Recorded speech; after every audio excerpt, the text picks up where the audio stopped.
Good evening, everybody. I'm Vadim Perlovsky. Actually, Vadim is hiding over there on the side. I'm taking over for today so we can practice for the next time. Tonight, we'd like to welcome Chris Lane with 2 Stacks in Killowen. Chris, any particular order you'd like us to taste in this evening? Yeah, I think so. We're going to start with the whiskeys from Killowen, and we'll start with their poachine, it's a white spirit, and then we'll move into the. Sounds a little bit unorthodox, but we'll do the Killowen peated cask finish, and then go into the Killowen rum and raisin. The peated cask is actually the whiskey itself doesn't have peat in it. It's just being additionally aged in a peat cask. So then we'll hop into 2 Stacks first cut, and then we'll do 2 Stacks cask strength apricot brandy finish, and then we'll do the tawny port cask finish after that. Sounds perfect. All right. Just a reminder to everybody, you're most of all, pardon me, have been here before. Stay on mute, please, unless you have a question to ask. I'll try and keep up with the chat and share questions as we go. But other than that, Chris, the show is yours. Take it away. Thanks, guys. Well, thanks so much for having me. Really appreciate it. It's nice to be back with everybody. I had a really good time last time we did the Mars tasting. So I will confess, but first things first, for anybody who missed the last one, or also just the world doesn't revolve around my company and the spirits that we import. I work for a company called High Road Spirits. We're basically a collection of importers. We bring in, predominantly our focus in the past has been Irish, or tonight it's Irish. It's been Japanese in the past. And then we've kind of expanded into doing other things from Ireland, from India, Haiti, Mexico, as well as some stuff from Italy and France. So we've kind of brought in all these different things of different distilleries that we really appreciate working with. All of our producers are either independent bottlers or just independently owned, or they're family owned. So we really like working with small operations and good people, even in terms of our Japanese producers, where Mars is a fairly large operation, but in Japan, it's way down on the food chain in terms of strength and size of output. So tonight we're actually we are starting officially with the smallest distillery in Ireland. It's essentially a 4-person team, and that is Killowen. Killowen is in Northern Ireland, and it was started by a gentleman named Brendan Carty, and he was, and still is, thankfully, childhood friends with 2 of the gentlemen who started up 2 Stacks. So there's a nice kind of like symbiosis between these companies. Killowen, the thrust of what Brendan wants to do with these whiskeys that he's making and sourcing is he wants to start getting back to essentially regional styles of Irish whiskey that predate Scottish whiskey making laws. And that is a major focus of his. So the first thing we're going to taste from him tonight is actually the only thing that he distills in this lineup. This company is very young. So he is just getting to the point where he's getting his own distillate aged enough for export. And this is basically going to be the kind of regional spirit of Ireland. So this is poachine. I'm going to confess, guys, my poachine knowledge, along with, in contrast, my knowledge of Irish whiskey is not nearly that of what I can tell you about Japanese whiskey, Scotch whiskey, and agave. But there are a couple of things that make this poachine really interesting. Poachine is a spirit that, like a lot of other regional styles of distillate, was outlawed for a considerable amount of time. This was something that is definitely Ireland's heritage spirit, just like if you're talking about Destilado de Agave from Mexico, or if you're talking about Shochu from Japan. This is very much of their country, and this is kind of like the backwoodsy stuff that would be made in villages and small kind of like moonshining communities. So as I understand it, because actually, just a really quick question to you guys, how many people have a lot of experience with poachine or have had a decent amount of this stuff? Got 1, 2, 3, 4. Actually, that's a fair amount of you. Great. So you guys know more than I do. That's amazing. Because you can help me out with this. So I know that poachine has been something that essentially has it's changed over time, just like lots of kind of heritage distillation, where it started as a very, very specific thing that had been using heritage grains, malted barley, things like oats.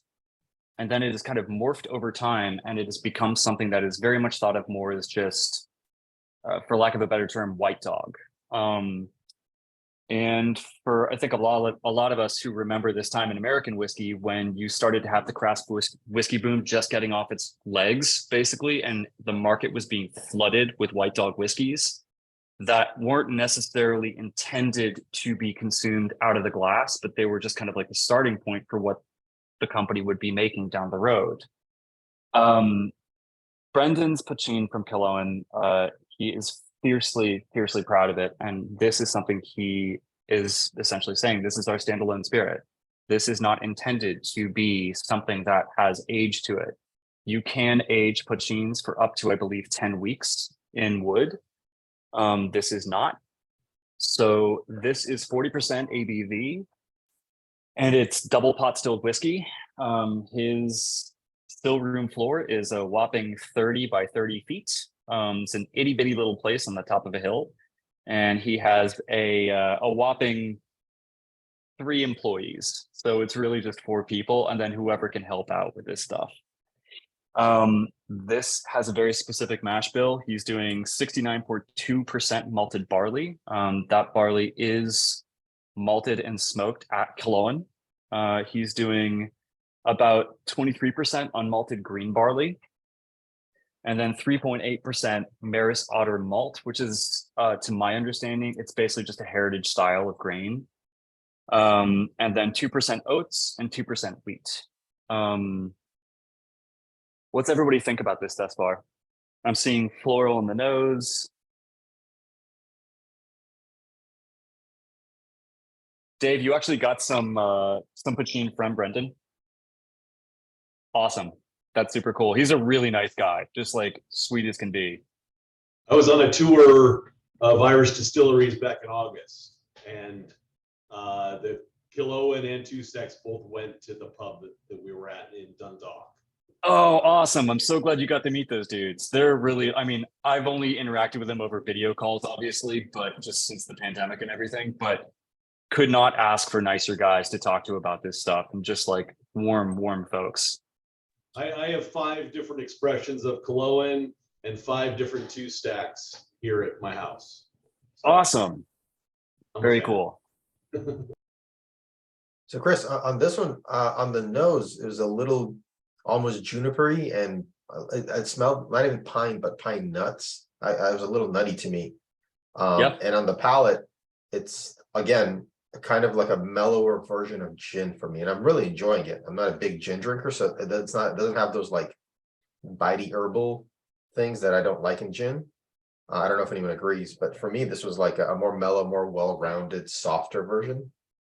It definitely got has that some gin vibes. Yeah, that texture and body to it for sure. Do we have the name of the exact expression of the poutine? Because I know we had a couple different ones. So this is the only one that's imported to the United States, and it's literally just called his double distilled poutine. Okay. So he does have a couple other ones that he's working with. I know I can't remember the name of the bar, but there's a bar not far from him where they're actually doing a lot of poutine cocktails, and I know that's something that he's pretty passionate about doing. So potentially finding something that could get to 1661 in Dublin. I know that's not I don't near him, believe so. but that's like the No. biggest poutine bar. It wasn't that one, but also it's been long enough that I couldn't tell you the name of it just off the top of my head. Something interesting that he does that I don't know too many other examples of this. This gets a wild ferment for 48 hours. So basically he drags his mash tun outside and just lets it sit in the air, waits till it starts bubbling, brings it back in, inoculates it with yeast that is actually he has cultivated, and then lets that go. And the entire thing sees roughly about a week and a half to a 2-week fermentation period. So that's a really long time, right? I think you get some of those expressive kind of like more volatile acid notes that come off of it. And again, this to me reminds me so much of something like Blanche Armagnac or even some different types of mezcals. The barley is roasted. I don't pick up too much of a smoky hint off of this, but there is kind of that nice like warm roasty quality to it.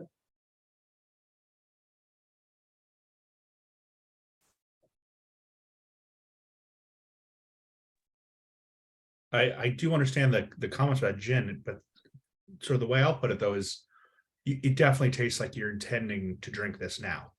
It does not Right. taste like something that's the first step of many steps that you're looking forward to what it turns into.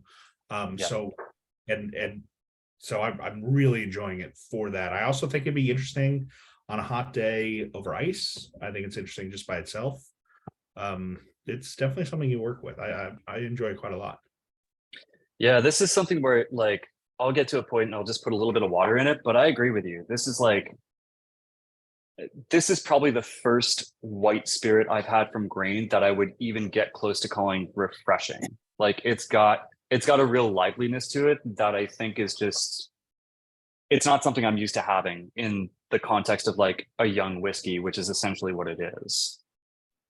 So when I was there, we tried a cocktail and it was called the Belfast coffee instead of an Irish coffee. And it was using poutine and a cold brew with whipped cream instead of whiskey and a hot. And oh my God, I was a big fan of the regular Irish coffee, but now I'm like, I've moved over to the Belfast coffee because it's, you guys Sign me up. If you have a little bit left, save it for tomorrow's leftover coffee and try it. Oh man.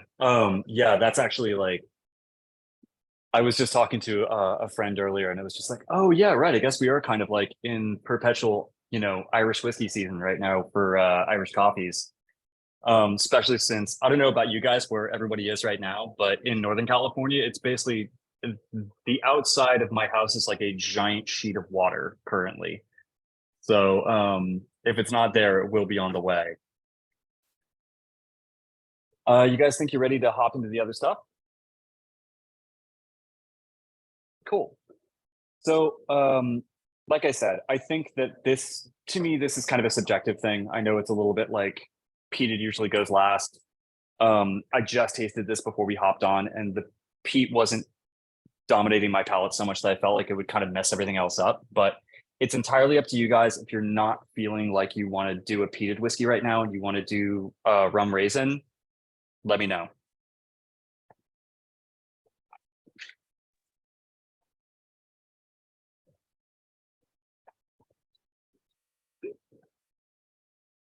And the peat is the 10-year, right? Correct. Because I would just say 10 5-year. Yeah, so the 10-year is a blend and the 5-year is a single malt.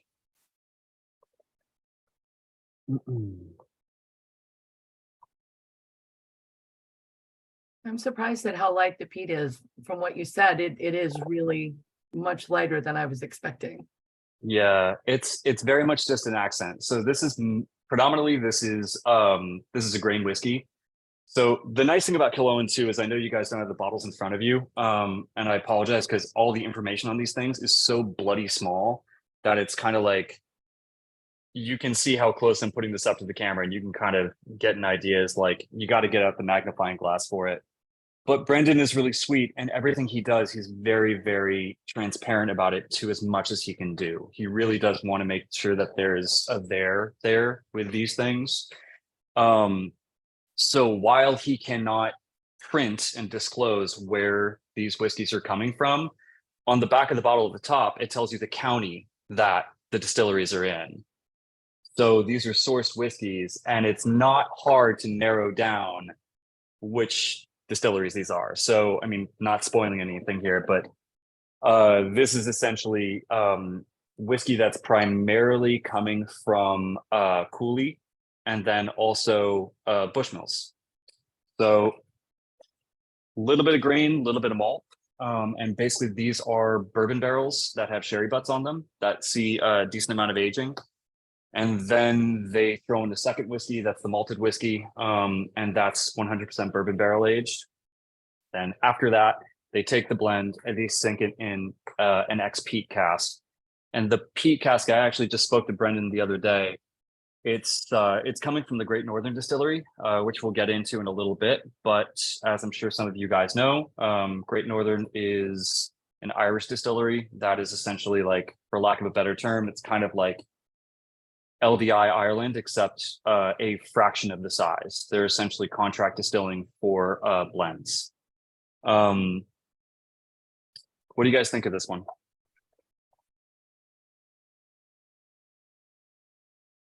I like the peat in it. It's really subtle.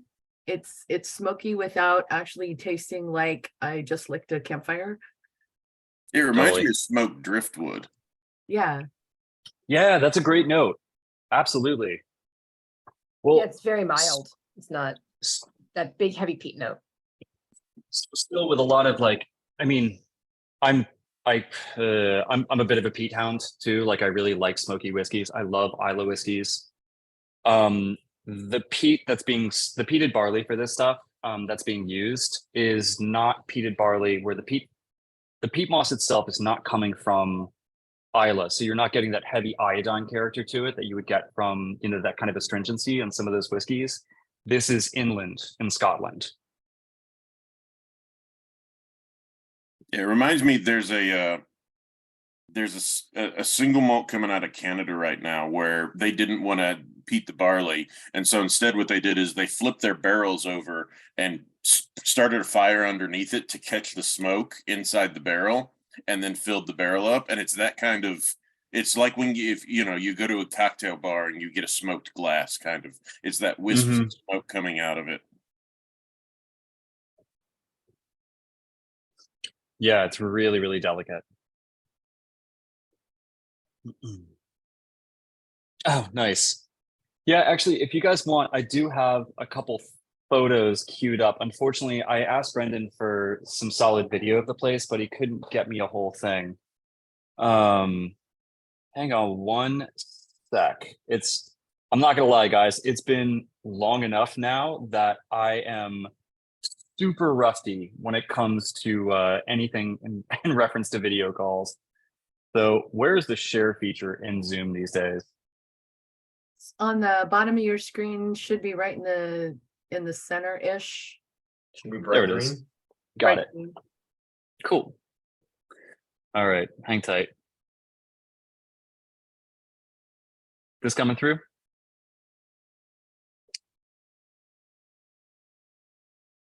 Yeah, that looks good. Cool. So that's Brendan. Young dude. Brendan was actually an architect. He was studying in Ireland, and he kind of got really, really into this idea of what whiskey looked like way back. He was actually really inspired by a dude named Finian O'Connor. Who, have you guys read any of Finian's books? Or actually his book, Glass Apart? Yeah.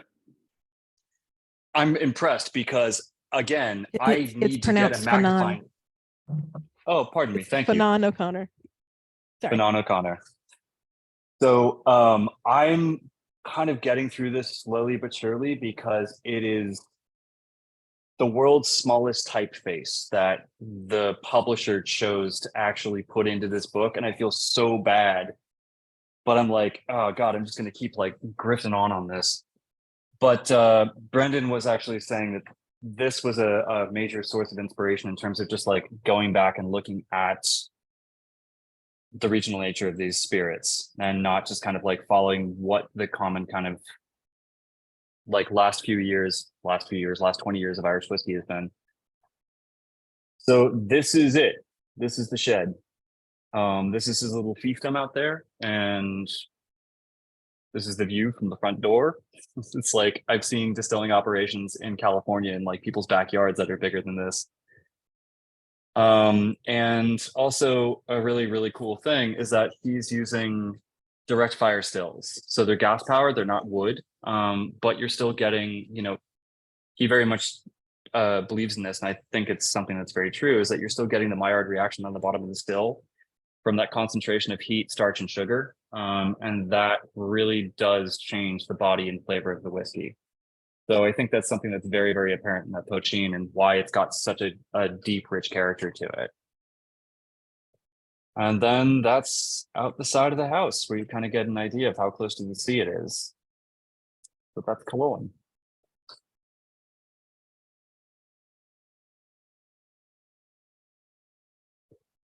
That's awesome. I want to be there. I know. I'm like, I've spoken to enough people now who have been there where I'm like, oh man, I really want to go. So I'm hoping this year.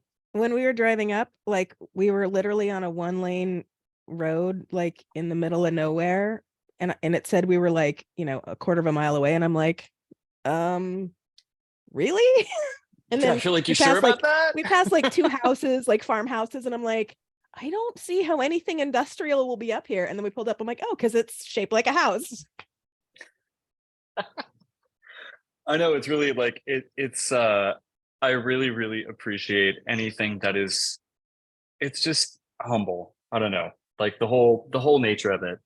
And I think, I don't know about you guys, and like I will be very transparent on this. And this is something I've spoken to a lot of my friends about who have been in the bar industry for as long as I have, and sometimes longer, which is we can have detailed conversations about Scotch, about American whiskey, about Japanese whiskey, about different regional expressions in rum and agave, but Irish whiskey is this major blind spot for so many people because it still has a bit of this thing that, you know, frankly, American whiskey had until the whiskey boom, which it was all kind of being made by 5 places. And you just kind of say it is what it is. You know, that may not be 100% true, but that's definitely been my experience. So it's really actually like refreshing to talk to a group of people who have already opinions about this stuff and even know these guys, that's really, really cool. So I'm inspired by that. So if you guys have recommendations on things that are similar that you're equally as excited about or more excited about in terms of like Irish whiskey, please pass them on, because I really want to continue my own education in this stuff, because it's important and it's only going to keep changing. We'll hop into the next one now if you guys want to pour the 5-year rum and raisin. But I, like, through talking about this stuff and talking with the guys, it seems like there's something very similar happening in Ireland that actually is happening in Japan, which you have, you know, like a monoculture, if you like, in terms of the producers who are making this stuff.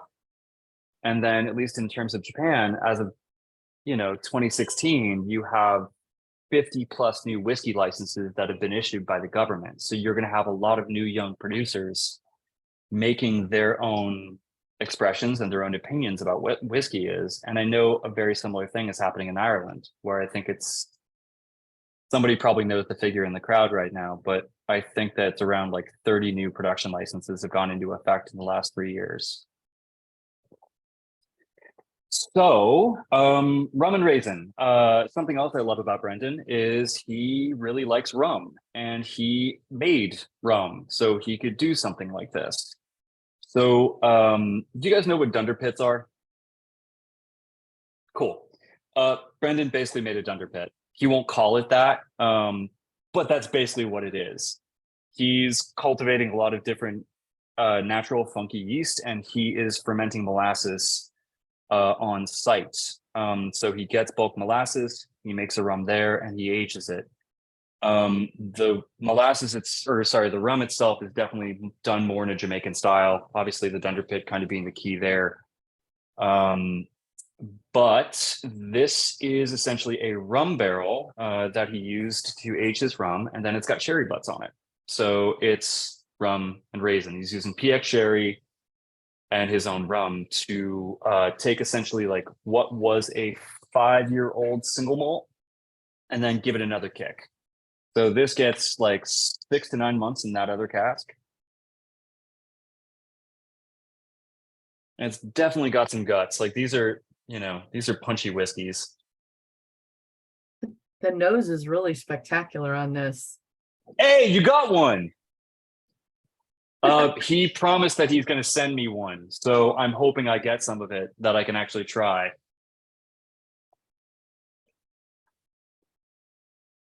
Chris, you said It you're in helps Northern that I got California? it from himself. Oops, sorry. I got it One from and one. Brendan himself, so, you know. Yeah, And Chris, you said you're in Northern California? I am. Yeah, I live in Oakland. Oh, nice. I might be going back at the end of April Okay. to do some pickups in Northern Ireland. So let me know. Thank you very much. Because I am then going to San Jose and Vacaville for Easter right after. So I could swing by, drop it off. You have family there? Yeah, I do. Yeah, I was going to say, I don't know too many people that visit Vacaville just because they're Yeah, no. going to Vacaville. No. Not Well, unless you thank want you. to see That's very dead kind deer of and you. some vultures eating it on the side of the road. Oh, hey, look, this year at least we don't have to worry about fires. Fingers crossed, knock on wood, right? Shit. All of my family is from Sonoma County, so it's just like this is a massive relief that we actually have this type of weather right now. But Yeah, my sister's family had to evacuate last year with all of their horses and their goats, and they left the chickens, but luckily nobody got hurt and they could go back. So good. Still stressful, but I'm glad that did not come to pass in any sort of bad way.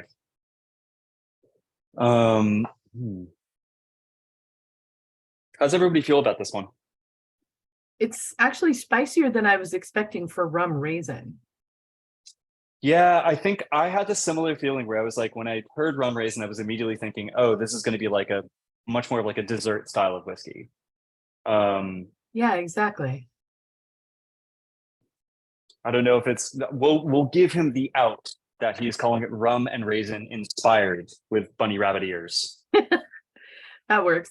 No, I mean, I really like this. It's really enjoyable. It was not what I thought I was going to taste after I smelled it. So it's fascinating. Yeah, it's a pretty cool little whiskey.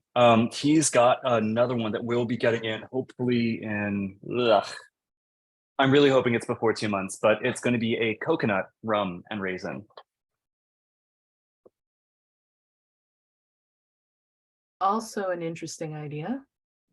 I'm not mad at it. Yeah, I thought it was going to be, from the nose, I thought it was going to be sweeter, but it's got some nice spice in it. A little bit like a sweet rye. Yeah, I could see that. It's got that kind of like almost got a little like greenness to it, like little green spice.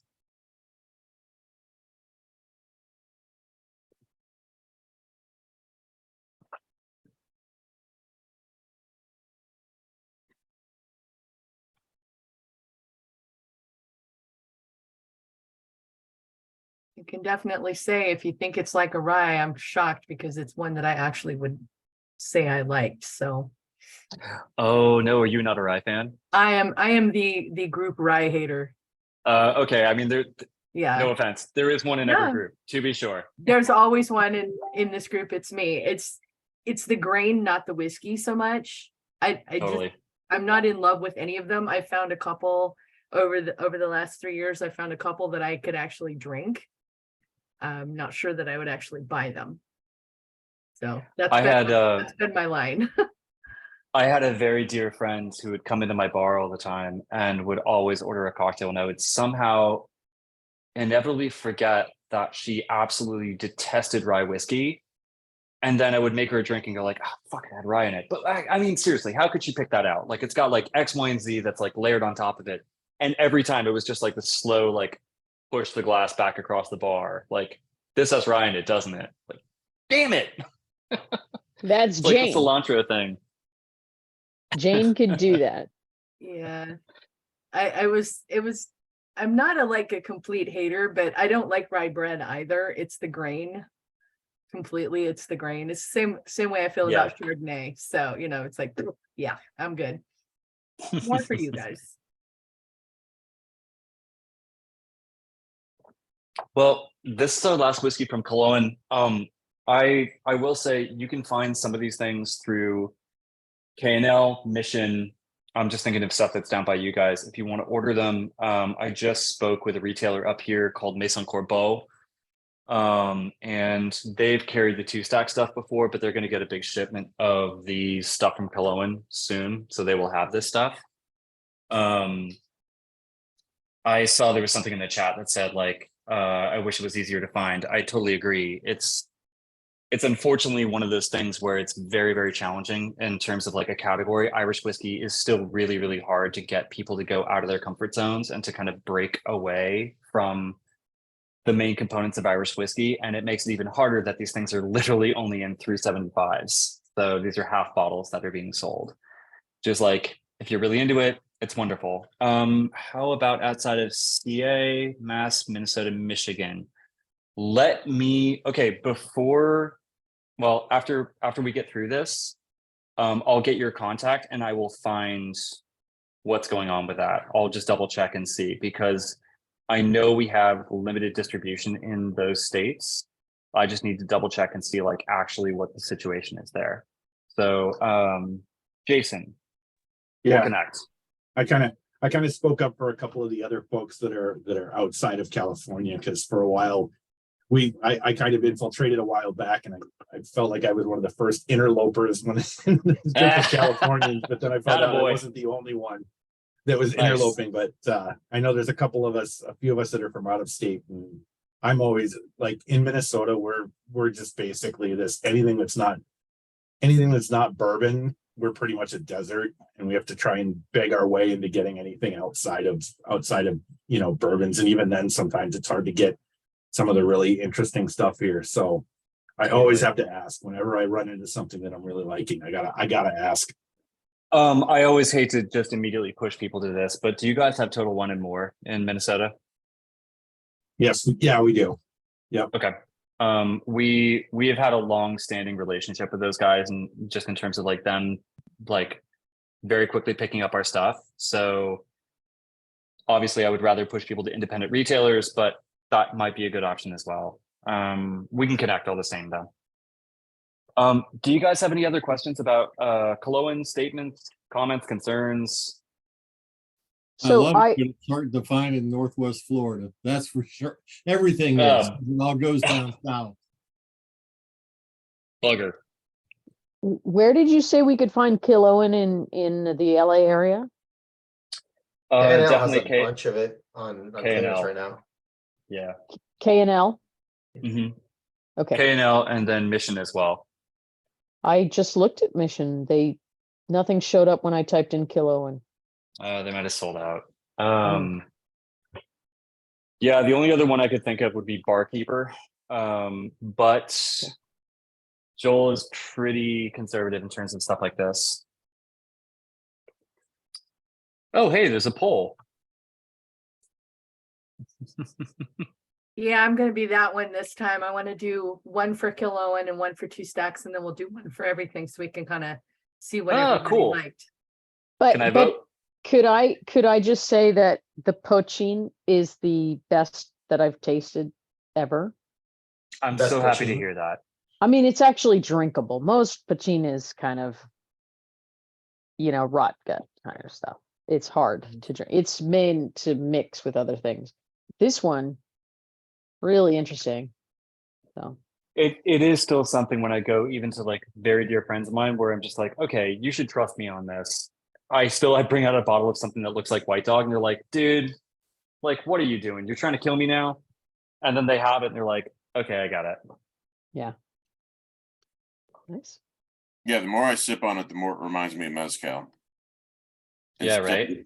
Instead of the gin notes, it's the I've got a bottle of Madre Cuicha that has that kind of green pepper vegetal. And actually, I saw up in the comments a little while ago, there was somebody who put a tasting note that said it was, like varnish in a good way, like nail polish in a good way. And that is something that it's one of those things that can be really off-putting, but specifically in Mataquiche, like I always get some degree of like a kind of varnishy component that is actually incredibly pleasant. It's like not off-putting. So I very much agree with that. Good call. So My I do have a grandpa question had a about. still in his backyard. when I was growing up, and that reminds me of what he used to make, that poutine. Oh, cool. Yeah. I So don't there- think his there's- was quite that good, but it's along the same lines, because he had, you know, whatever my uncles were growing on the farm is what they grabbed and threw in the stills, so. It's fascinating. It's good stuff. I had a question. There's quite a few expressions available at K&L all around. Yep, there's a lot. $64. Yeah. Any of those stand out to you? Because I see a Jamaican rum, I see a Burgundy, I see a Hungarian Virgin Oak, which usually is a favorite of mine. There's a if you tequila like- cask for Jason. I was gonna say, so two of my favorites, but honestly, I didn't want to include them on this because I was like, they might be harder to find, and also like it could be incredibly polarizing. Okay, there's literally no reality on this planet where the tequila cask should be one of my favorites, but it is. It's really, really bloody good. Really fascinating complexity. I have, I'm not gonna lie, I have a slight aversion to añejo tequila because it was one of the first things I drank when I was a teenager, and I still have not gotten over that hump of like of that hangover that I received from it when I was 16. But that one is absolutely incredible. The Hungarian oak, if you like that flavor, definitely check that out. That's one of my personal favorites. I think the chocolate is incredibly unique, but it's very, very subtle. You guys familiar with those types of wines? Really, really delicious Basque wine. Super mineral, very expressive. But it's a little bit like, to me, it's a little bit like a Sauterne cask, where Sauterne is kind of an elusive flavor. It's like one of these things that, like, if you know it, you know it, but if you don't, it's gonna just kind of get flattened by the whiskey. They're all really cool, but I do think probably the most wildly expressive ones are still the rum and raisin, the tequila cask, and I'd say probably still the Hungarian oak. Those are probably like the most like out there wild ones. And I gotta ask, right? I reached out to K&L when these first came out, and I'm a big Irish drinker. And I was like, so what's the deal with Killowen? Should we do a tasting with them? Like, can you tell me more? And their response was, I don't know, I haven't tried it, but they're expensive for Irish. Can you just explain? God like, damn it. The $375 for $90, 10-year-old sourced blended. Yeah. Explain it. Why is it $90 for a $375? You know, honestly, man, I think a lot of it just has to do with the size of the place. It's just like, it's the size and structure. And the fact that like, it is such a small operation, being that it's just this guy and he's not buying large lots of this. I mean, these are all these bottles are essentially one-offs. They're just one-off batches. He's not buying, you know, a continual stream of these things. And another thing too that might be part of it, especially from like initial outset costs, and this is actually part of the conversation I had with him the other day, is barrels. Actually getting barrels to age in and try different expressions. It's like the costs have gone through the bloody roof just from like, you know, getting them from wherever the hell they're coming from, like whether it's from the United States, from Spain, from all over. Finding good barrels at decent prices and then getting them shipped is just, it's kind of changing things right now. And that's only if you can find the barrels themselves and get like not a crappy barrel, but one that's seasoned properly. But yeah, you're right. It's, you know, it's expensive. It's also cask strength. That's another factor in it. And that's right there. You're looking at taxes and you're getting a lot more bang for your buck. But you know, as far as the poutine goes, I look at this in the same kind of like pricing structure as something like an agave, where it's just like, you have a very specific thing that's made in very small batches and it's made with, you know, with a very specific eye for quality of what it is. And that's just where it lands. I do think that Irish whiskey has fallen victim to our perception of what it should be. It's just like when, you know, if you have regional styles of food that you expect are supposed to be really inexpensive because historically that's what they've been. Like, unfortunately, like, especially in California, you're like, oh, Mexican food, all Mexican food should be inexpensive. You're like, well, no, not necessarily. Like, there's a whole range of what this thing can be. Same thing with, you know, anything that's kind of like perceived as being quick and easy. I think that's kind of where we found ourselves with a lot of Irish whiskey. And that's definitely where American whiskey was, you know, 15 years ago. That stuff was dirt friggin' cheap. And now, best of luck to you. Like, you know, you got to pay for it. You can definitely find examples that are really, really expensive, or sorry, really, really inexpensive rather, and still kind of hold the ground of like just a good sturdy dram that can be got at a good price. But most of the stuff that you're looking at that are coming from smaller producers, the costs have all gone up. So that is the only example makes I could sense. give. But I yeah. appreciate that like I feel like it was a question that people may have one asked, and I'm, you know, that's a fair explanation. I appreciate that. Yeah, of course. I don't know. I wish things were more accessible price point wise for people just so they can try them without feeling like they might lose their shirt over them. That's the unfortunate thing, is like, you know, these things are all meant to be shared. Like, all this stuff is better when you're around people and everybody can try it and nobody has to like think too hard on like the actual cost of a thing.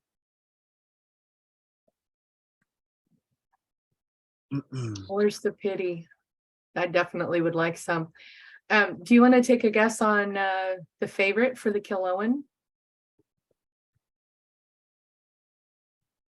Sorry, was that me or anybody else? For you. Oh, shoot. I'm going with the Pachin. Because no! Honestly, it was an even split between the 10-year and the 5-year. Oh, that's awesome though. Yeah. I'm Cool. really curious. That's why I wanted to do this, just to be extra. But anyway. Well, I'm gonna still be a champion of white spirits in the whiskey category, but I'm really, really happy that for the aged expressions, it's an even split. I think that's great. Yeah, were I allowed to vote, I would have voted for the Pachin. So This 5-year is delicious. I gotta admit, Yeah. this is really good. Yeah.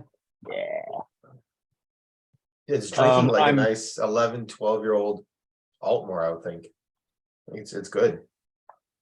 Altmore's a really good call for that, for sure. I think this was one of the hardest polls for me to take, because all three of them were so good in so many different ways that it wasn't a fair comparison to pick a best one, simply because they were, each one had a feature that was so good about them that it didn't compare to the other ones. And I would love to have a bottle of all three of these on my shelf. So that was a really hard decision.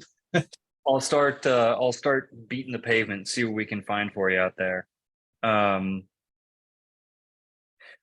excited to see what happens when these whiskeys that he makes reach maturity. He's already starting to get some of his stuff out. We don't have it in the States yet. Actually, pardon me, David, did you try any of his stuff yet that's got age on it?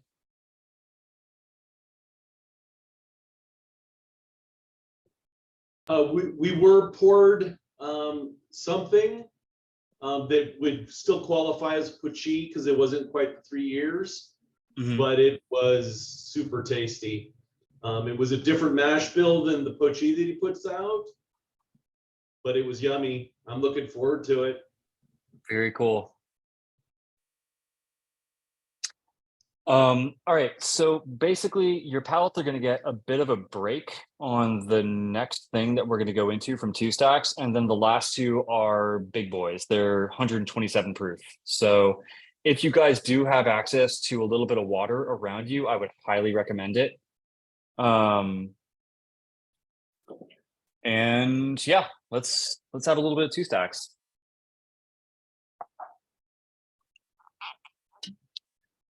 So this is a company that was started by three friends. They actually came from, well, they started as craft beer distributors, and then they went over to the kind of like import-export side of things.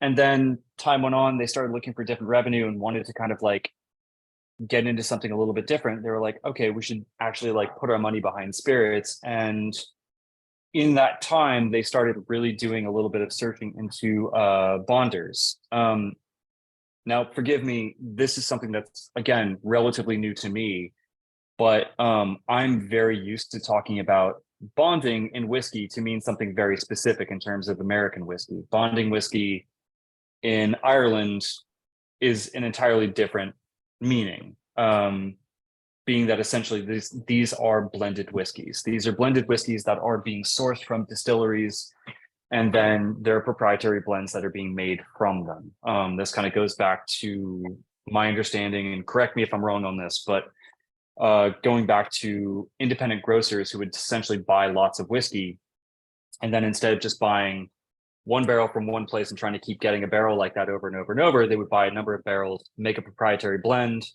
That would be your bond, and then you would sell your own proprietary blend of whiskey. So 2 Stacks First Cut. This is, just to get it out of the way real fast, the nitty gritty on it. This is a 5-part blend, something that is not super popular until these guys started to do it. That's why they're seen as being a little bit disruptive in the category. But this is about 80%, it's about 80% grain whiskey and about 20% pot still. So, or sorry, single malt. So it's very convenient that they're really sweet. And this is my like little cheater. On the back of every bottle, they actually have the sequence of how these things are done, which is rad. But just to give you guys a heads up, especially like if you have a bottle in front of you, if you've seen the bottle, it can be a little confusing the way it's worded. So it says 40% dark grain, 40% light grain, 8% pot still, 10% double malt, and 2% peated malt. Let me explain this. So the dark grain, that essentially just, oh, sorry, what are we on? We are on 2 Stacks First Cut. And the 2 Stacks, I called that Irish whiskey. First Cut Irish whiskey is all the same, right? Yeah, exactly. Perfect. So this is kind of like their flagship whiskey. This is the stuff that's cut down to 86 proof. And this is the same blend that is in the next 2 whiskeys that we're going to have that just are done at cast strength with different barrel finishes. So on the back of the bottle, you're talking about the actual blend of the whiskey. The 40% dark grain, that is virgin oak. They're getting dark grain out of it because it gets more color from the barrel. The 40% light grain is from bourbon barrel, a little bit less color on it. That's how they're calling it. 80% pot still. We know what pot still is. 10% double malt. That is double distilled malt whiskey. And then 2% peated malt is double distilled peated whiskey.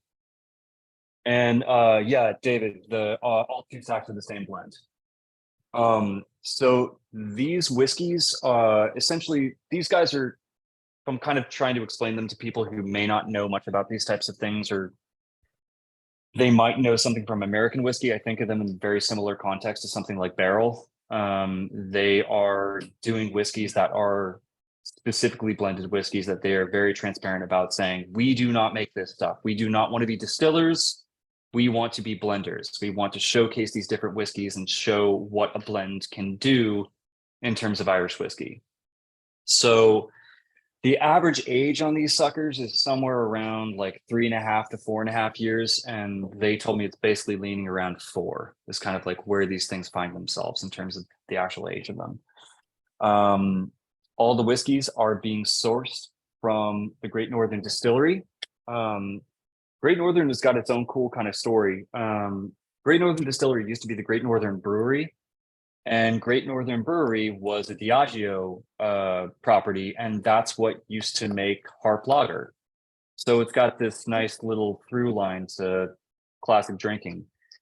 And exactly, so the David just said it's Cooley's subsequent distillery.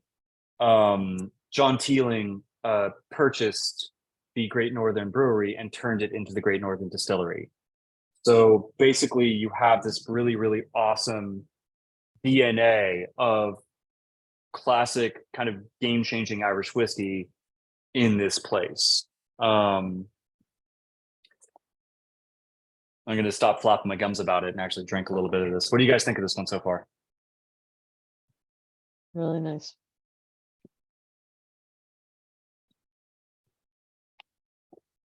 I gotta say, wasn't loving the nose, but on the palate, it's got like cookies, like butter cookies on it. Mm-hmm. Yeah. Yeah, I get a lot of Taste shortbread business. cookie on this. Yeah. There's they actually have a cast strength version of this that's just this uncut basically.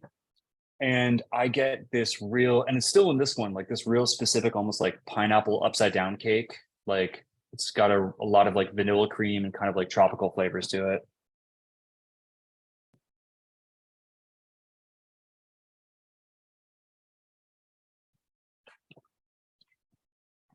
And actually, yeah, David, that's funny.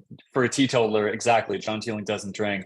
It is odd, but you know, there are a few people out there who do this who just nail it without imbibing. There's a producer from Mihuatlan in Mexico, in Oaxaca, who's a teetotaler. He does everything by smell and distills once on his agaves.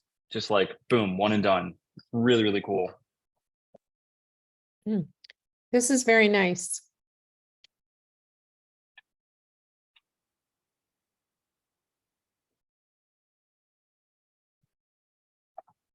So these guys also very purposefully with these bottles tried to do something that was not the classic Irish whiskey bottle in terms of the way it's actually like packaged and the bottle shape, the actual label.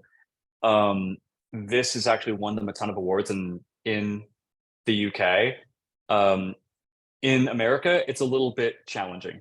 We're still trying to figure out how to tell people what this is, because most people expect something very, very different when they see or when they think Irish whiskey. But I love the label, and I think it's actually really cool. Whether it's important or not to you guys, it's something that you guys can kind of note is that these two little strokes that are on the label, 1, 2, these represent the Dundalk smokestacks. Dundalk, where these guys are located, which is basically like right below the Northern Ireland border. There is a bunch of industry in the town. There used to be a Dundalk distillery. There's also a train station, and I forgot what the other, another industrial plant. But basically, the smokestacks from the old distillery were the ones that they wanted to model this after, which is why the name is Two Stacks. I'm actually oddly getting more of a snickerdoodle than a shortbread on the cookie line. Just that little tiny bit of cinnamon. Yeah, sure. It's got a little of that kind of like cinnamon spice to it. Yeah, this is marvelous. Not too shabby. This is one I really enjoy the dry glass on quite a bit.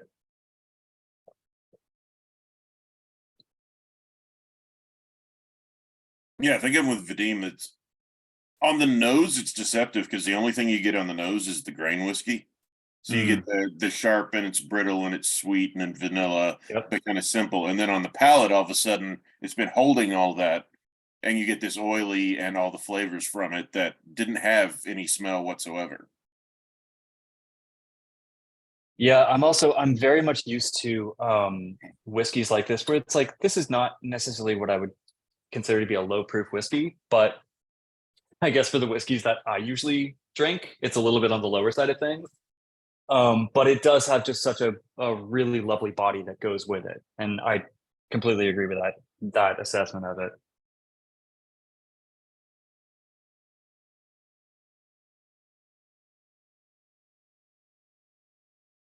Is this Cool. the cast strength one you were talking about?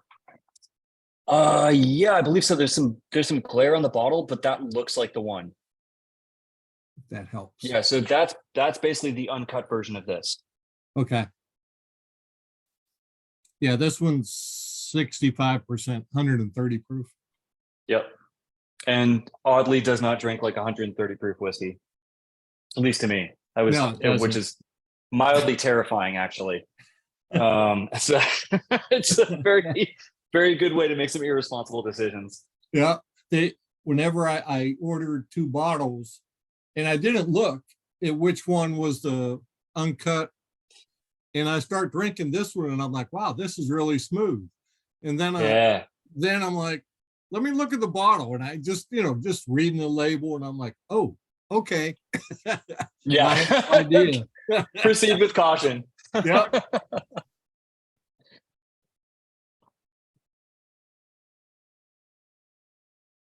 And It for was those funny. of I was us actually. We're Oh, sorry. looking Go at ahead. the little cans are exactly the same as what we're tasting now, right? Yeah, exactly. Okay, very cool. So these guys started this, the dram in a can, which is probably the cutest idea for a new way to imbibe whiskey, which is it's wonderful. There are a few people that are doing this, but it's just whiskey on the go. It's not an RTD. It's not a cocktail. It is literally something that's just intended to be taken to travel. I mean, that sounds like an RTD that people in this room would like. Yeah, exactly. That's the way we like our cocktails. I just Exactly. said With a little that. bit of whiskey. I just said that we should just take this with us. He's like, where would we take this? And I said, I don't know, but it's really cute. And I said, it must be what we're drinking. Perfect. Great for the beach because it's not a bottle. Yeah, great. Great as a stocking stuffer. Great as like a way to just get people introduced to this stuff. It's like you don't got to worry about buying a whole bottle. You can just give it a crack. It's really solid. When we first launched. Oh, you were Oh, muted. sorry. What was that? How much does a can cost? I mean, I think the cans retail for around, like if you were just going to pick one up at a store, I think it'd be around $8 to $10. So it's For it's the 100 4-pack? mLs. No, just for a single can. I don't know what people are doing for the 4-pack. It's just over 2 ounces of whiskey. So it's like, It's over 3. They're 100 mils. yeah, holy 4-packs for $50. That seems suspect. So K&L has the 4-packs for 15. 15, like 1.5. Correct. Yeah. That's a good buy to Buy- take on a picnic. By now. Yeah. That's That's cheaper a- than getting the full-size bottle. That's a really good buy to take on a picnic. Absolutely. I mean, that was the thing is like when we were talking about this with everybody, we were like, all right, well, what's the application for this? But like picnics, camping, like it's great for that. I don't know, just really anything that's just like you don't want to commit to like having a full situation that you have to have in tow. And also it's great for like people who may not drink a lot of whiskey and who just want to like kind of dip a toe in.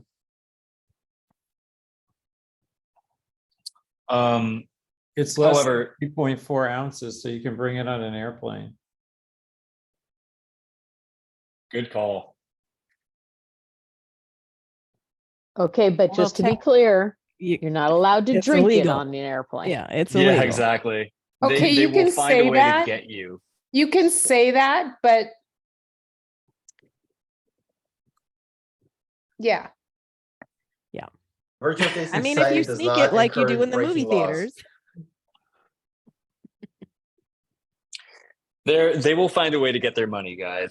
Don't. It's Just remember, if you break a law on an airplane, that's breaking a federal law. So just, we want you to behave, what do you call it? Responsibly. we are being recorded, so Legally. so we don't ever drink on airplanes with stuff we bring ourselves.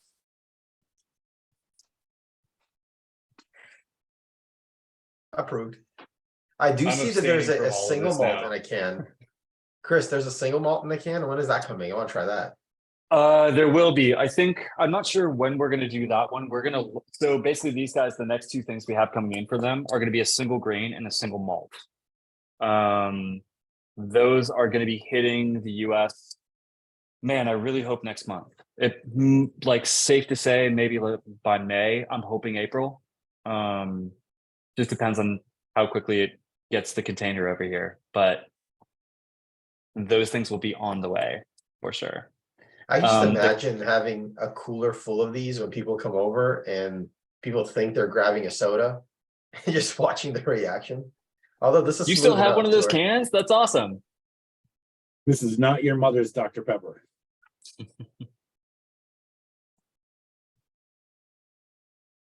Carrie, that's rad. How many Yeah, of those do you have? I got 2 of these. Nice. Yeah, they're really good. I tried the green one and the blue one, and I like the blue one better, so they let me take 2 home. Well, perfect, because we'll have those coming in eventually. I think the idea is to still like, with us, we're going to launch with the bottles first, and then we'll kind of move into the Dramina cans. They're still like, you know, obviously it's one of those things where it's the bottles are still going to be the things that people are really, really interested first, and then the Dramina cans. Hopefully, once people get familiar with the brand and get into it, they'll jump You guys on. got to get them on airplanes. Just have them. I mean, that's totally. I know, man. Totally. Aer Which is Lingus. funny. Get Aer Lingus. No, just that's like- it's 3 ounces, over 3 ounces of alcohol. I mean, that's a lot. You can't serve somebody the whole can. That's just too much alcohol. Then you don't. You serve it to 2 people. I don't know what somebody's you were talking about, Kate, but I'll serve myself that whole can. I don't care. Absolutely. Oh my gosh. Okay. I don't think I want to be on an airplane full of people like you. I could have told you that before that comment.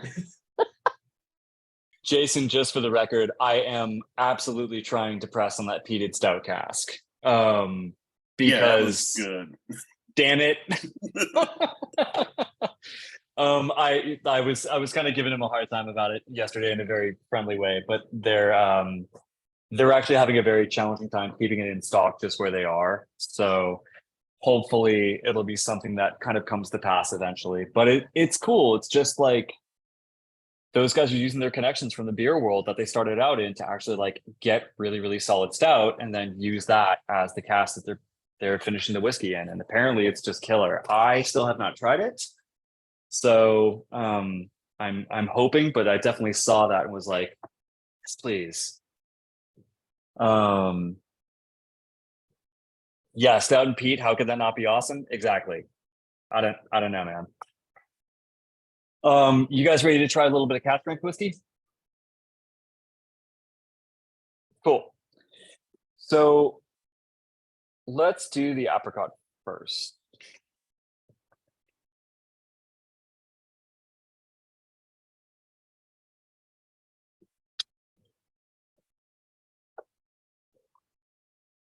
Kevin's mom was at my house yesterday and she was like, "Ooh, the apricot sounds delicious."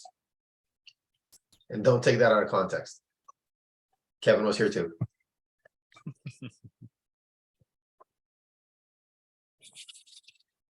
All right, so this is the same blend. Same blend. This is just a slightly lower proof by a whopping 3 points than the cast strength of the first cut. So this is 127 proof. And actually, let me, just because I was asking them about this because I was fascinated by it, I wanted to know where this apricot brandy cask came from. So basically, this is the same blend that has the same aging parameters on it. And then same thing is true for both of these that we'll be tasting. They're aging an additional about like roughly 9 months in the finishing barrel. So this one is, let me see, I actually got this information.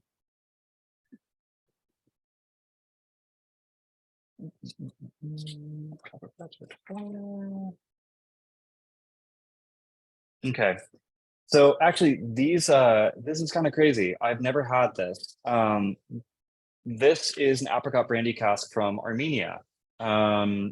Basically what they do is they take cognac and they have the cognac in the barrel and they dump a bunch of fermented apricots in it and they let that sit. And then they strain off the apricots and that's what the apricot brandy is. So it's basically like a fermented apricot infused cognac. And in that way, it does take on a little bit more of those flavors like you would get from something like umeshu, which is noyo, Like you get that kind of like almond kernel kind of flavor to it. So this is definitely like, I don't know, just on the nose immediately, it got like much more of like a sponge sugar and like kind of like marzipan smell to it.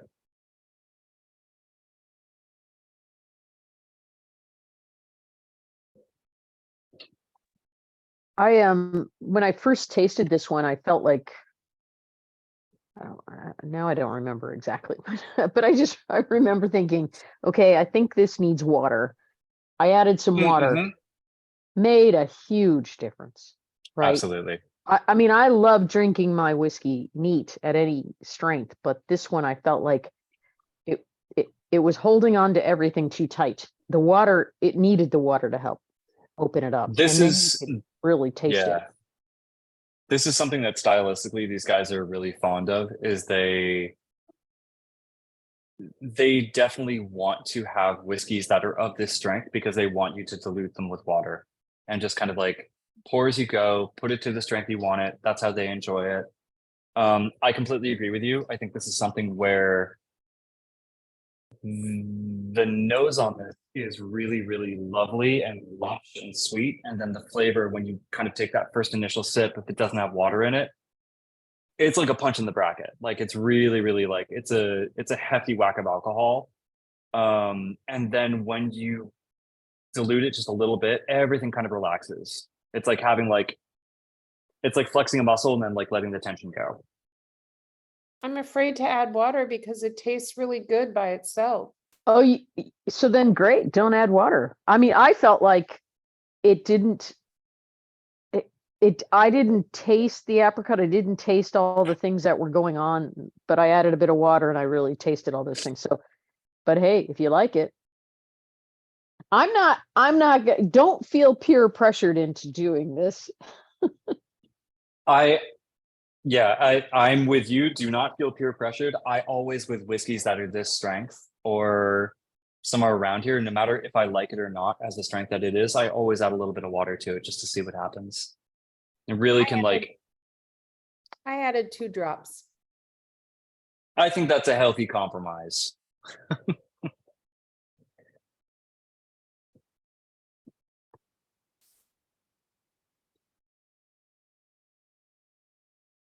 Yeah, I agree. This is like, Jason, it's definitely something that's like, it's got guts, man. It's like you need to kind of like get past that first like wading into the pool of like super hot water and then just kind of like relax into it.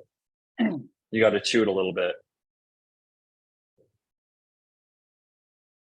I've only got a couple of drops of water in it just to kind of see what it would do. And it's fascinating the way it changes. And I could see putting this over like one of those, as we all know it, large format clear ice cubes, just to see how it would proceed from there. Because just a little bit and then add a little bit more. It's so curious, just that softness. And it's like, it's gone from, I could mostly get the cognac from the first couple of sips with a little bit of the stone fruit. And then after the first couple of drops of water, like you said, it opened up, it softened up, and there's a lot of the apricot and, you know, some other more subtle honey notes on it. That this is really good. Yeah. I get like, I agree. I get a little bit of that. Well, not a little bit, but definitely like as it opens up, I'm getting more like apricot skins and like actually like what the stone fruit is rather than just the pit. And I think that kind of comes with the dilution. You know, Jane, I like never use ice, but that now that you say that, I think this would actually be a great whiskey to pour over ice and not dilute it and just let the ice dilute it slowly. I bet you that would be that would just be great. Because I bet it would just change with every sip, you know, as the water melts. And I feel like the apricot just comes out more and more with a little more water. So what a great idea. Yeah, from Chris's description of the fermented apricots tossed into the cognac, I totally can see the entire fruit, because one of my favorite things is dried apricots. And I'm just getting such a huge mouthful of that with just a little sip of this.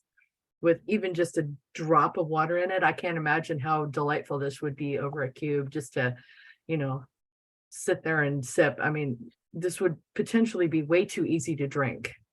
I can attest to that.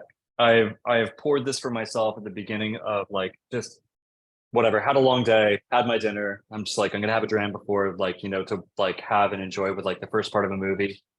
And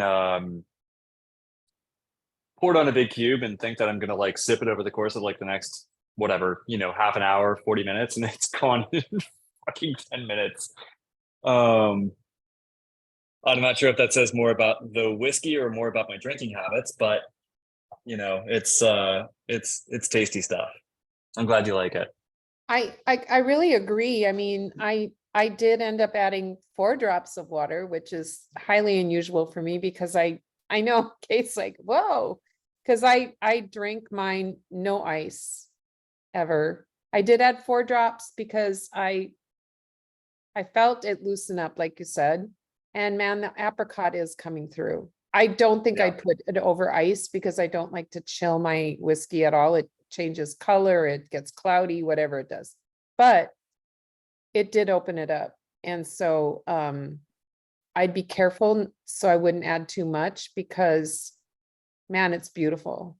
And I'm not one for a whole lot of flavored and a lot of whiskeys that are in apricot brandy or whatever is too sweet or whatever, but this is really enjoyable. And I am so impressed. I'm so glad that we came into, I'm sorry we're late, by the way. I feel Oh, rude. don't apologize. Happy to have you. Thanks for coming. But this is really quite lovely. I just told Alec, I said, this is really nice. And Carrie I'm will glad you guys attest like that it. I've been sick, so I'm so sorry. But this is really lovely, and thank you for bringing this to us.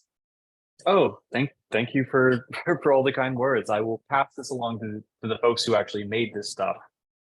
They'll be stoked to hear it.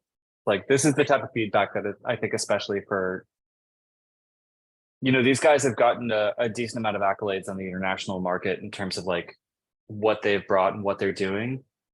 But it still means a ton with just like knowing that people who are actually drinking this stuff really enjoy it. And especially like in places like the US, where it's like I've kind of been harping on tonight, like we're very much dominated in this community in terms of like what our offerings of Irish whiskey are. So thank you for saying so. And I will make sure to pass along the kind words to Shane, Donald, and Liam.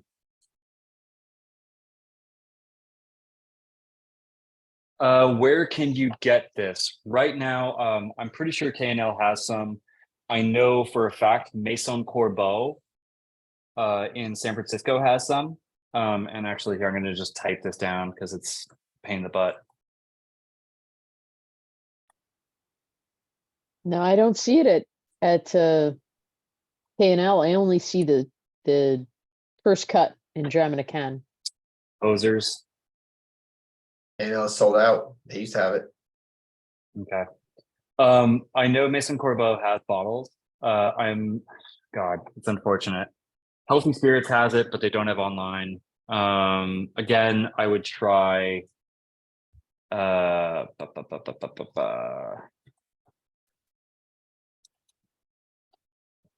Total Wine and More, which won't want. Wally says the Sauternes. Yes. This is actually, honestly, dude, like the Sauternes is something that I don't know. Sauterne is a tricky little beastie, but I think it's really, really good with this, which is surprising considering the alcohol content.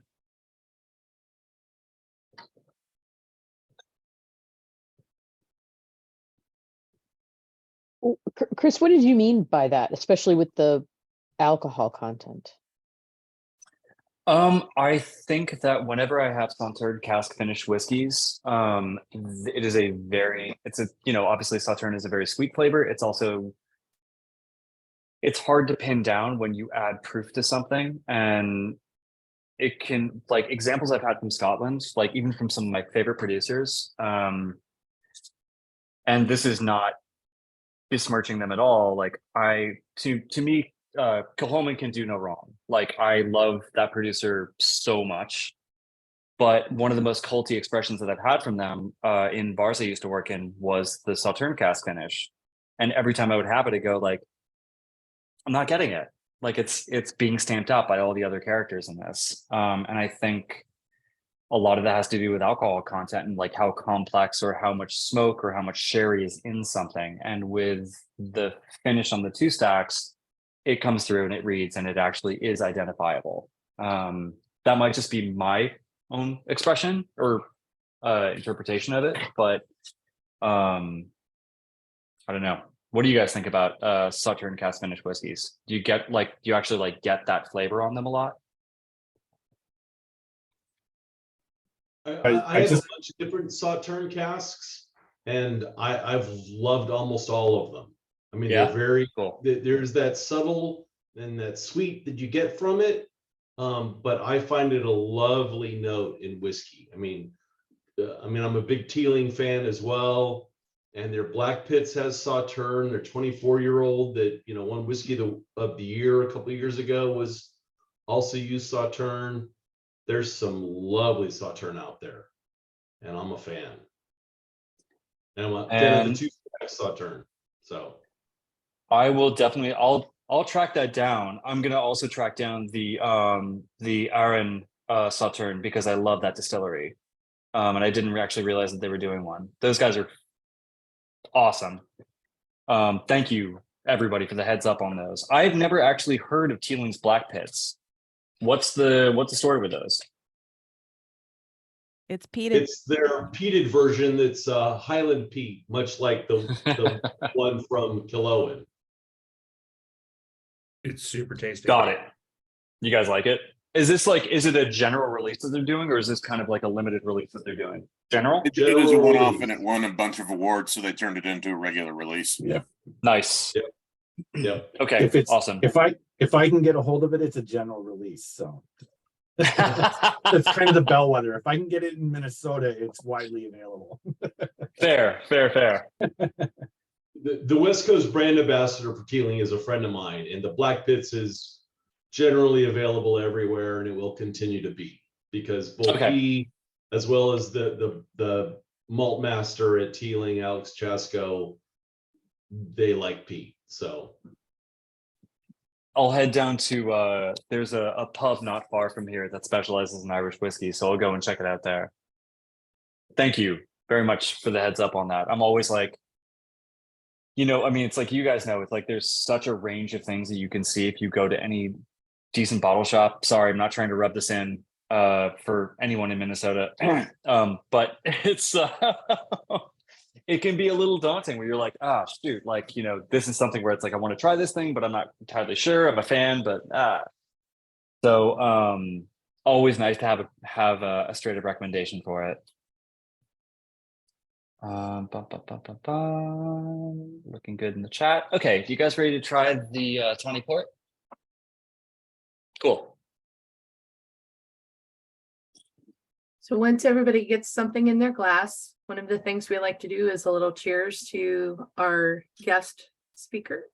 So pour a dram, come on camera with us. Can you wait until we pour it? That's what I'm saying, pour your dram. No, for the late people, we don't wait.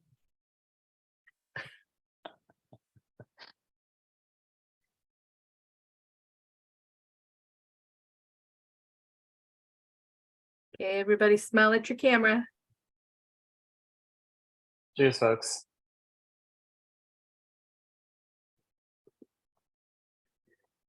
Thank you so much for coming, guys. This is really lovely. I didn't have my glasses on. Yeah. Thank you for joining us, Chris. This has been fantastic. So Oh man, this is awesome. Thank you. Did I miss the second poll when I got up? we haven't finished the second yet. Okay, good.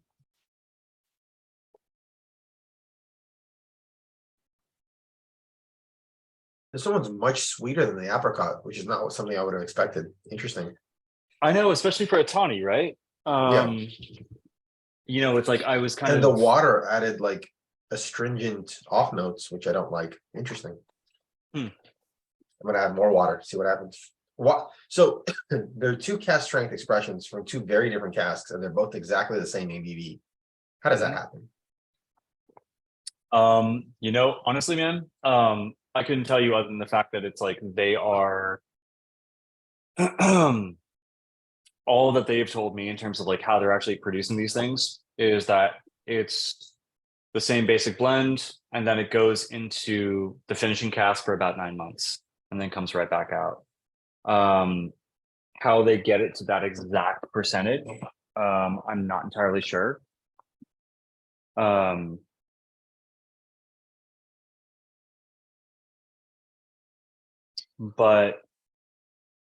I don't know, how is this reading for you after you added more water to it?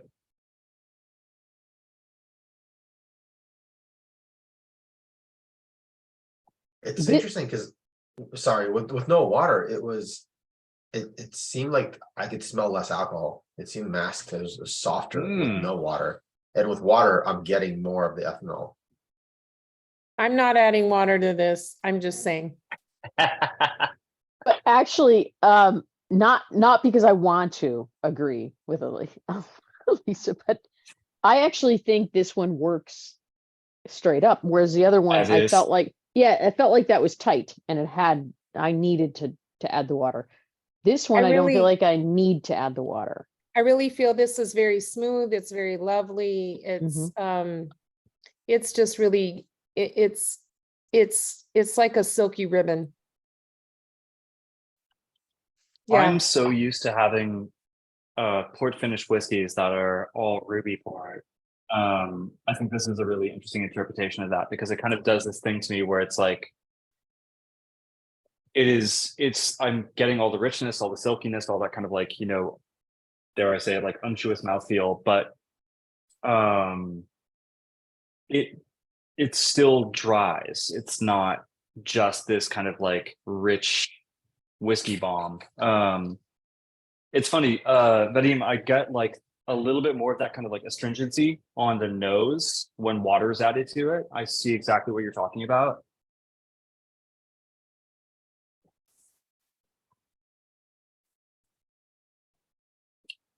Yeah, this is that fig jam on the end of your charcuterie board. Yeah, totally. But yeah, still on the palate. I think it's just like it's got that like nice interplay between rich and dry. It's cool. What have other people who've added water, what are you getting? I don't want to destroy it by adding water, so I need people to give me some feedback. More volume. Valid answer. Vadim.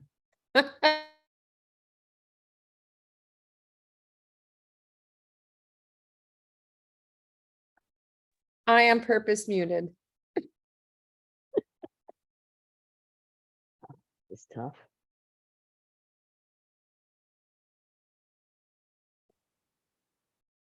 It actually gets a little overwhelming with water.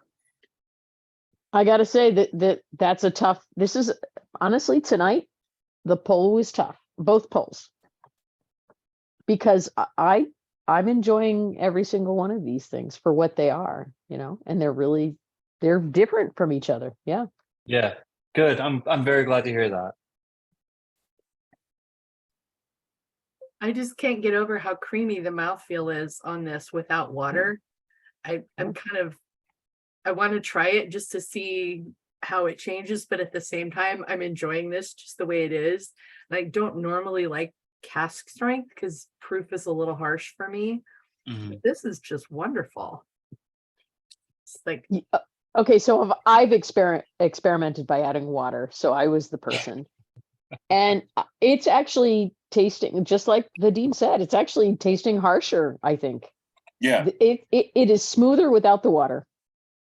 All that oil just went to the straight top. So your first sip is just all of the oomph and all of the subtlety went away.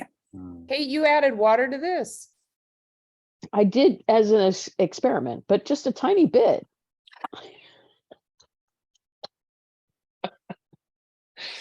Thanks for taking one for the team.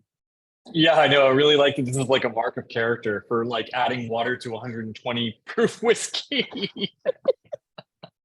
I think that's 100 and Ask. like Or 20 27 rather. I said 27. 20. Wow. That's a Yeah. big deal. Wow, can you believe we're Yeah. drinking 127 proof and we're thinking that's great and smooth just as it is? That's So that's I'm insane. I'm not gonna lie, guys. So last time I was here, there were quite a few people who responded pretty loudly to saying how much they liked cast strength whiskey and peated whiskey. So my decisions in terms of bringing stuff to this tasting might have been a little bit skewed. Just saying. Okay, but not You learn Not quickly. every- Well yeah, done. not everybody likes peated whiskeys though. Yeah, I don't know about the peated, but I know about the Yeah, some cast strength people for are sure. wrong. I can't Oh, find the fight Tawny words. forecast on Well sale said. anywhere. Mute Does him. anyone know where it is? You could. You want to take a guess and see which Anybody one of knows the two stacks people like the best? Oh, bugger. Oh, I'm three, gonna 2 stacks. I'm Stop gonna trying to go with influence Kate. I think I'm gonna go with the apricot cast. Ask again. No. You, sir, would be correct. Oh, thank goodness gracious. It's pretty Alec, close, though. Alec, we didn't Yes. hear your question. I know you asked a question. I was looking for the Tawny Port cask retail and couldn't find it. Does anyone know where it is and what it costs? Ireland. Tawny Port should be the exact same cost as the apricot because these are all the same cost to the shops. I have to go to Maison Corbeau in San Francisco. Oh, honey, let's just go for the weekend. To buy one bottle of whiskey. Could be worse. Oh, Jason put it in. $60. And where These is it? might be a little bit more expensive than 60. I don't want to go to the Irish Spirit. He's probably in Ireland. He ships. Yeah, but then, in order to pay for shipping, I've got to buy 2 or 3 things. And it's just like when I go down the rabbit hole with other places. There's several of us going to Ireland soon. You should hit us up. Oh, Carrie. I know. I was gonna say I saw a few little notes there in the chat. I think I Carrie's was gonna gonna say, how many volunteer a extra whole suitcases suitcase. are you taking with Yeah, you? Oh, I'm going to seriously. just give her I am one. bringing an empty suitcase with all those blow up bottle thingies that I can just bring back all kinds of stuff. Oh, Carrie, I'm going to just give Definitely. you another suitcase. We love Carrie. As my mom used to say, Carrie is so very from that Carrie lotion commercial. Because she knows how to carry. Cut them off. We just started.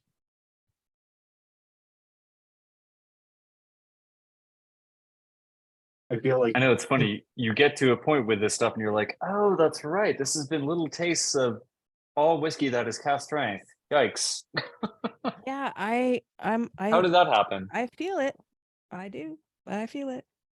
Oh, definitely. Cast strength. Yeah. And since I said I was ill, I have not been drinking the same amount. And so it's like, whoa, hello.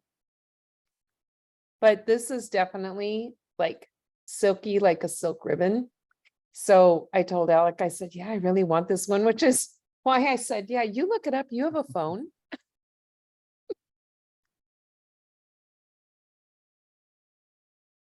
I'm calling in Irish to work tomorrow. Well played.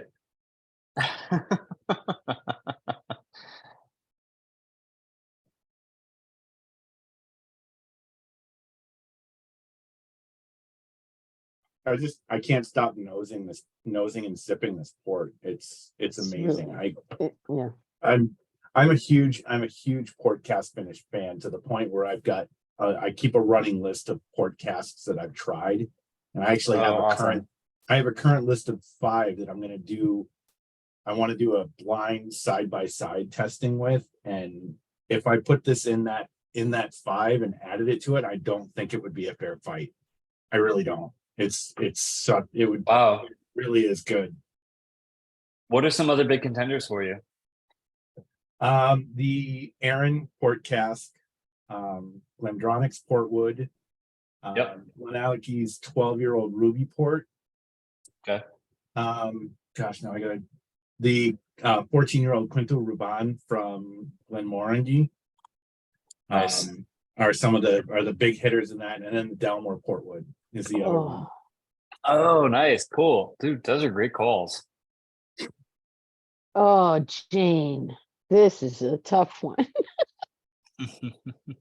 I'm abstaining from this one. Okay, it's kind of not fair because the only one that I went backwards to was the Killowen 5, and oh, that was really quite nice. Just make your best guess. Oh, geez. Oh, geez. You're gonna make me taste more, Jane. Oh, wait. Oh, here, it means let we me have to twist your backwards arm, taste. Kate. Can Wait, you here's your pause arm. while we Oh, backwards oh. taste? Wait, I would like Yeah, to you know can why you and backwards your taste. husband are matchy tonight. You're like matchy. You're stripes and he's plaid, but you're Yeah. both black and white. What's that The about? two of you are blowing Oh my my mind. God, I didn't even think about that. No, I'm stars. I'm stars, Mm-hmm. Stars and stripes. But you're still both right? black and Stars white. and stripes, except I have hair and he has none. I have a large collection of black and white flannel shirts. Because It- I end up having to give fashion advice. It's goth night at the Rose household. Okay, it's goth day, night, 24 hours a day at the Rose house because I only like black and white. When have you ever seen me in any other color? Ever?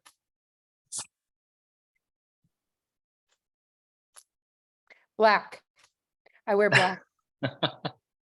I know Well, because the you Cure hate your just job announced and is you want to doing retire. a US tour soon, so you'll be proud. I mean, this Killowen 5 is really good. I didn't get a chance to taste the 10-year. Now, I will say that Alec loves poutine. Alec, I got several for you to try.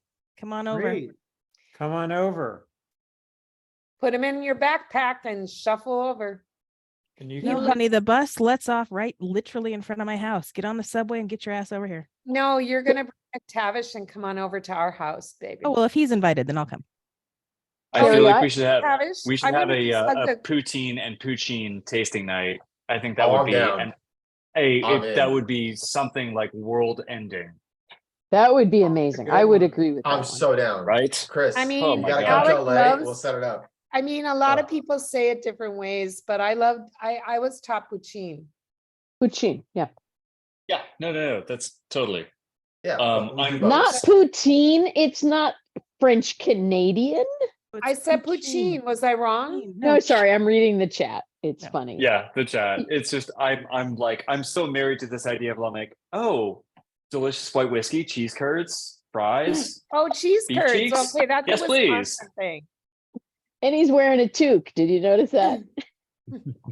So like poutine was one of the things I bought him for one, I don't know, Father's Day, birthday, I don't know what it was, but I bought a fancy poutine.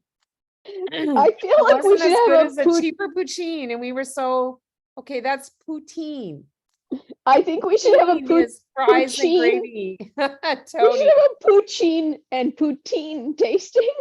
I'm in the Poutine works is- with that, wouldn't it be Kate. I'm in the funny? We're works with gonna that. You mix- shut your we're gonna mouth. mix Canadian with Irish, right? We're gonna say, well, let's have poutine with poutine. You could call it the pooch and poot tasting. Yeah. And then we'll go back dear to Lord. Vadim's, we'll go back to Vadim's comment earlier. with the Guys, shark. I have a whole episode coming Worse. up devoted to poutine. So Awesome. don't do anything yet because I got big stuff coming up for poutine. I just Okay. want to, I also want to point out the only Gaeltacht area outside of Ireland is in Canada. So I think a poutine tasting is actually perfect. Yeah. But we would We always have gotta to wear just do like that at our Canadian. house, but somebody's Canadian got to style. rent a fryer. Fryer. Yeah, just hire a Canadian to make No, poutine. because you poutine got to for- fry the French fries. Oh, that's all right. No, I've got chefs galore. I got you, girl. Don't you worry. It's gonna be a good event. Stay tuned.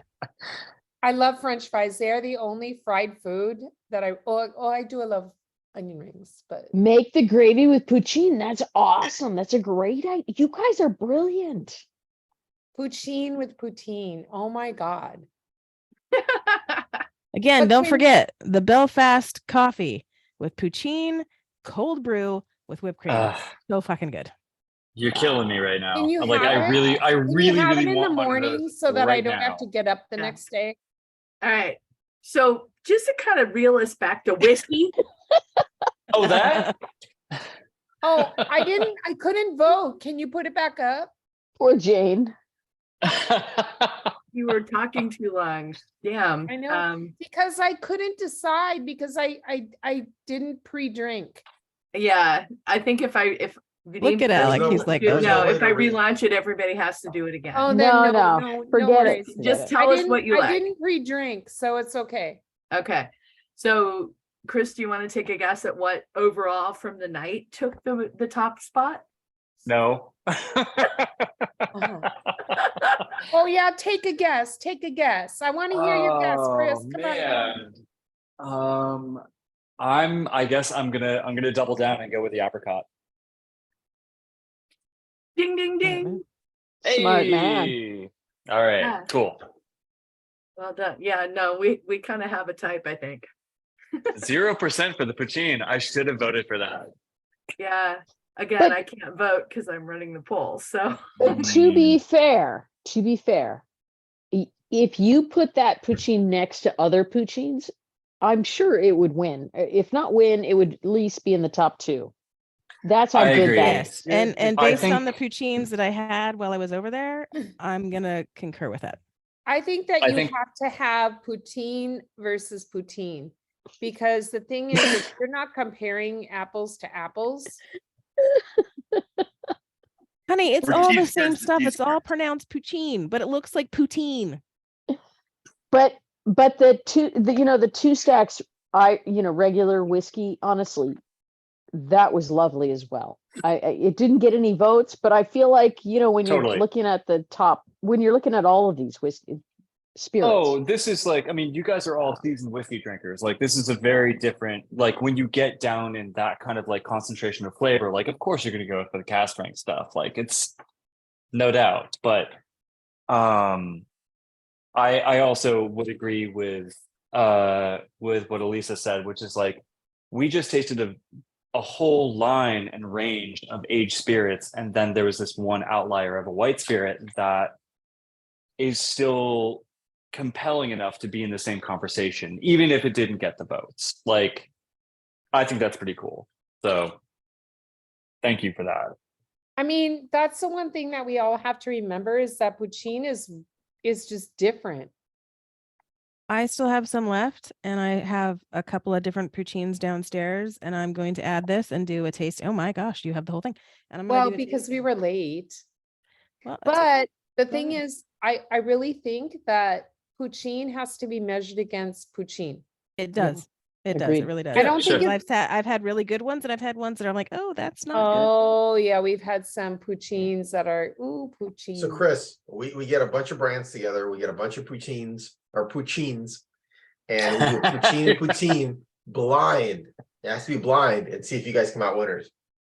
And Oh, throw man. throw in like an American moonshine and throw in like a Ooh. Scottish white dog. Yeah, So for sure. No That's a moonshine. cool Moonshine idea. is not the If- same thing. Moonshine I is was gonna not the say- same thing. It seems one of the things, this is my Put first a moonshine poutine, in so there. I feel like given all this conversation that this is my first poutine, and I feel like all of them have been ruined at this point in time because this was so good, and then everybody's talking about how good this was. Yeah. That if Oh, I yeah, ever brother, go you're out and No, totally get but another right. one, there are I'm just gonna be really good disappointed. There are poutines. some really good ones. Like when I was telling you guys about 1661, that poutine bar in Dublin, I tasted a lot of different poutines. We need to do So, that. Jason, there are places that specialize, as she says, in only having poutine. Yeah. That sounds like a nightmare kind of Best No, dream, no, best no. dream ever. Oh, yeah, it's the best No. dream ever. This It's good. Nightmare in the sense that I gotta wake I've up been tomorrow, but I've been best meaning dream to ever try that the I really poutine want to do it. You gotta talk louder. Say it Carrie, louder. what was the name of that poutine bar that you were talking about in Dublin? It's 16. called 1661. It's There it is. the bar has won a bunch of like awards for being like top bar and stuff. And they have the owner, there's two owners. One of them owns one brand of poutine and the other owns another brand of poutine. And then they serve like this poutine was also there. They have all the poutines available and it's almost exclusively poutine. I mean, they do have a few whiskeys and a couple of other stuff if you want to get it, but like it's made for poutine and it's really great. And it's fantastic. And stay tuned this season on Barrel Room Chronicles and you'll see more about the bar 1661 and poutine. So the thing is, poutine is not like a normal whiskey. So Halleck has a, At that bar, do they have poutine cocktails? They do. That's where I had the Belfast coffee and it's fantastic, especially with the poutine that the bar owner so one bar owner lives here in Orange County and the other bar owner lives there and runs the bar. His poutine is what he used for the Belfast coffee and it was fantastic. I haven't tried it with another one yet because I didn't want to change the fact that I loved that one. But the other poutine that's going to be in my show this season is also very, very good. So yeah. Carrie, I'm so glad that you and I are actually friends beyond this because yeah. Thank you. Carrie, what show? It's called Barrel Room Chronicles. Season 2 just premiered last night and we went on location in Ireland for the first 12 to 14 episodes coming on this season. And it's Awesome. yeah, next barrelroomchronicles.com. one? You can see Is it. this is a podcast? It's a podcast, but it's 100% video. So you can see it on YouTube, you Okay. can see it on Spotify, and then you can listen to it on all the other places. And she I shows am gonna them. check that out. She shows them and then we have and if I wasn't ill, I'd be there last night, but then she has them at a bar in Hollywood. Well, where not we all can of them, see but that. that's where Not it all was. of them, some of them. Some of And them. then we have events in Hollywood and we can, Vadim was there. Vadim was there because Vadim and I both went to this Dingle Bash in Ireland. So I said, Vadim, you have to come in case people ask about the experience. And then I think by the end of it, nobody was sober enough to ask about the experience. No, especially him. I Because asked. he had your where cocktail for guys you. stayed. I was the only person who asked about the experience with some dorky whiskey question. He came That's home true. and told me he was sober. Well, he might have been by the time he got home. Vadim was sober. I don't know how you left sober, Vadim. I don't know how they. Oh, look at the nose. It was good times, good times. But But yes, we're gonna be talking about these two brands and a lot of poutine coming later this season. So check it out. Poutine Very is a cool. really, Thank you. Poutine is great. I'm glad you included this because I'm sorry I was late, but I'm actually looking forward to comparing it to another couple that we have because I think it is important to compare apples to apples. I do too. Definitely. So where can we find the Killowen poutine? Did you mention that? Killowen? Kilhoman The- does not do poutine. Killowen. Get your Oh. H out. Okay. But thank you for the pronunciation and having that be great. Every time somebody says Kilcoman, I'm like, the poutine is, again, I know for a fact, is at Maison Corbeau. I have not checked with KNL. Do you know what the MSRP is for it? I don't. It's Okay. probably going to be around. I'm just doing the math on it. It'll be around like $55. And that's for For the poutine. $375. Yep. $375.